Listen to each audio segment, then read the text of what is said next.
Get ready to groove with the funkiest music as we are about to start the best party in town. Here are your hosts, Ron Adriano and Jeff Figueroa. This is the ultimate party place in Manila. That you will make you want for more. This is Crossover, Your passport to promotion. Good evening, everyone. Hindi mo naman yung nasa tabi mo. Yes, good evening everyone. I know galing pa tayo sa mga work natin and this is the right time for us to chill and relax. At alam mo ba, Jeff, marami talagang professionals na nandito ngayong gabi. Yes, can you see the hands ng mga teachers? Meron ba tayong mga teachers dito? May accountant ba dito? Accountant, pakita sa kamay. Yes, I believe meron din tayong mga engineers dito. Okay, engineers. Yes. Architect ba? Meron ba tayo dito? Architect. Yes, and I know a lot more. At syempre, mas maganda this night, hindi talaga matatapos yung gabi na ito na wala kang nakikilalang bagong kaibigan. Meet at least 3 new friends. Di ba? Roam around. Di ba yung mga katabi mo, kung kakilala mo na yan, punta ka sa kabilang block. Yes. Di ba? Meet and greet new people. Okay. Kung meron kang katabing first timer, sabihin mo sa kanya, you're welcome here in Crossover family. Alam mo, we believe in this crossover na soon magiging business owners tayo. Yes, no? dito kasi niniwala tayo that one day we will become company owners. Yes. At alam mo ba, pag sa business world, kailangan we really have that prediction kung ano ba yung preferences ng mga tao or ano ba yung trending. Yes, and through that we'll be able to know how to cater their needs. At ngayon nga, Jeff, for us to really know yung preferences and trending ngayong mga panahon na to, we need yung surveys. Yes, and speaking of survey, kanina we have conducted one. Tama? And we asked every professionals about their preferences with regards to celebration. Sino yung naka-fill out ng gantong form? Meron ba? Lahat ba nakapag-fill out? We have conducted yung survey natin kanina lang. At ngayon naman, we will play the survey says. Okay. Kung dito sa survey says, we have 3 choices. Ang gagawin lang natin, kung ang sagot mo ay letter A, at okay. Yes, Kung letter A, you will raise your right thumb. Okay. At kung letter B naman, you will raise your left thumb. At kung letter C ang sagot mo, you will raise both your thumbs. Okay, are you ready for the survey says? Yes, ready ba tayo? Okay, for our first question. Yes, first question. Where do you prefer to celebrate your birthday party? So letter A, restaurant. Letter B, pool party.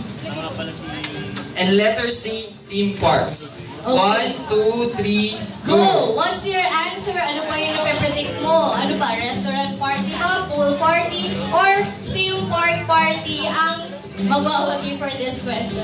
Yes, kung ako Roan, mas gusto ko ng intimate party, kaya mas piliin ko siguro yung restaurant. Siguro sa akin para mas maganda theme park party para mas enjoy, kakaiba, no?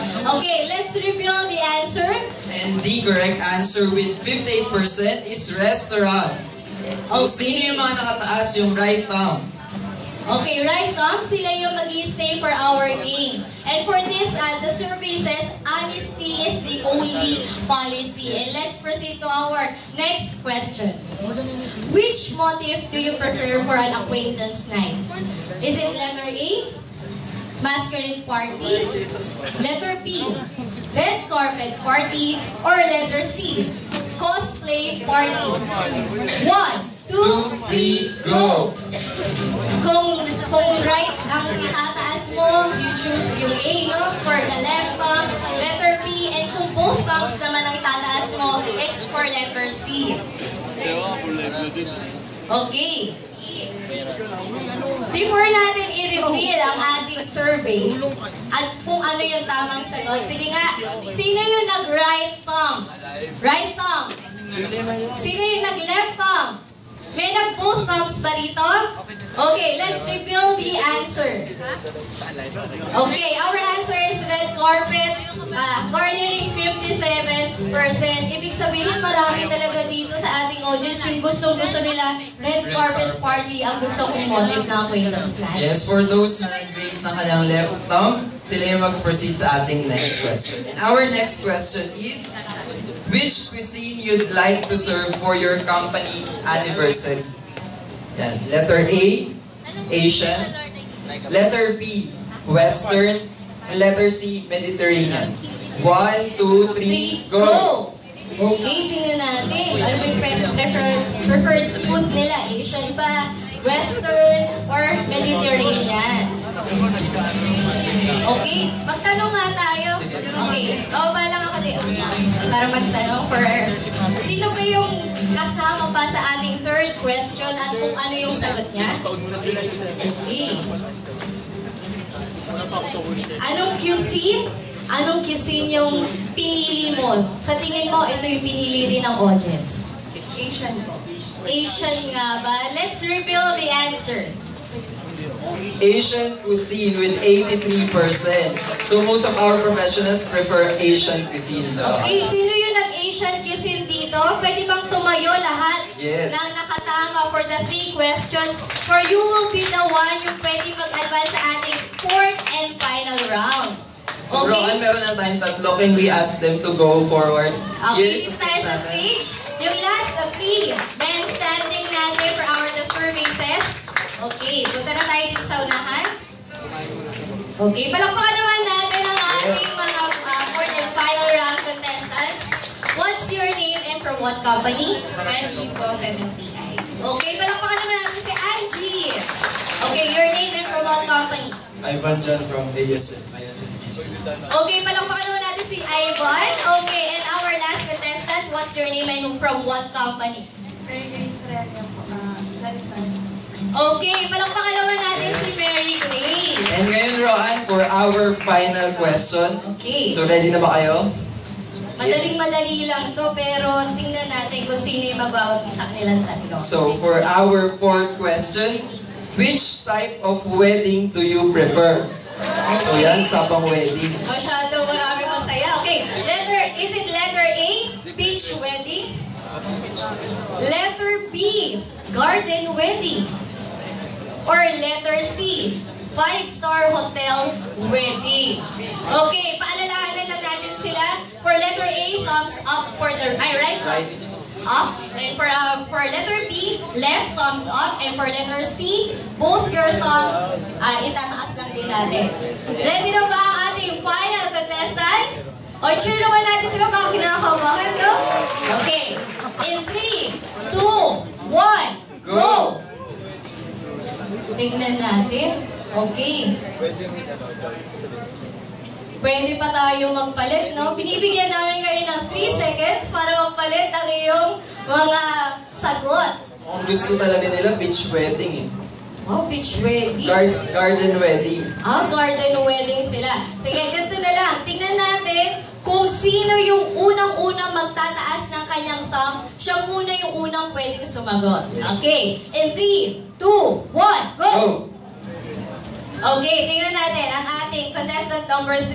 Ano yung sagot mo? Garden. Garden wedding. Sino yung pangalawa? Okay, ano yung sagot mo? Garden. Garden wedding din. For our second contestant, what's your answer? Garden wedding. Garden wedding din. Let's reveal the answer. The survey says Garden wedding Garden with wedding. 72%. Okay. Congratulations for our contestant number 3. At syempre, ang ating dalawang contestants, they will receive a consolation prize from Crossover. Yes, and thank you for joining us for the services. It's God's party, where you really matter. Don't miss it. God's party where you matter. And that's parties where you can change for the better. And alam mo ba, Jeff, yung God's party na yan, na-experience ko na. And before experiencing that God's party, I was broken. Pero after that God's party, alam mo yan, God made me whole again. Yes, Roan, I also experienced that party. And doon ko mas nakilala si Lord in a more personal way. Na si Lord pala, cool siya. He can be your best friend. Sino rito yung feeling mo, mayroong time sa life mo na wala kang makausap? Alam niyo ba that God is really available para makipag-communicate sa'yo whenever wala ka talaga makausap? Someone you can talk to. And God is also someone who you can celebrate with whenever you have victories in your life. Alam mo yun, marami na tayong parties na nadaluhan. Pero itong God's party na to, it's a totally different party. Kasi dito, itong party na to will really bring out the best in us. And syempre, mariregain natin ano ba talaga yung purpose ng life natin. And ano ba yung party na pinag-uusapan natin, Roan? That party is the Grand Prix Encounter and Encounter Party. Syempre, let's attend this Grand Prix Encounter and our Encounter Party kasi ito yung time that we will never be the same again. Yes, and tonight, we will witness a life who has also encountered God. Yes. Ngayon, titignan natin how God really moved in his life. Let's all watch this.